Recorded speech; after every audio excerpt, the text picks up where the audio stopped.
လောကကြီးမှာစိတ်ဟာအလွန်မှဗราဏကြတယ်စိတ်ဟာအလွန်မှအရေးကြီးတယ်ဆိုတာကိုသိမြင်နားလည်မှုရှိပြီးတော့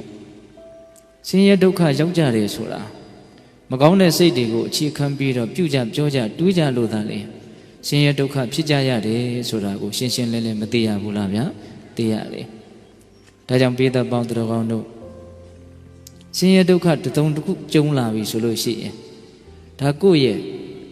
ကာယကံမှုဝစီကံမှုမနောကံမှုတွေချွတ်ချော်ခြင်းရဲ့အကျိုးဆက်ပဲဆိုတာကိုနားလည်ပြီးတော့အဲ့ဒီကာယကံမှုဝစီကံမှုမနောကံမှုတွေဟာဘာကြောင့်ချွတ်ချော်တာလဲဘာကြောင့်ယုံညံ့တဲ့ကာယကံမှုမနောကံမှုကာယကံမှုဝစီကံမှုမနောကံမှုတွေဖြစ်သွားတာလေလို့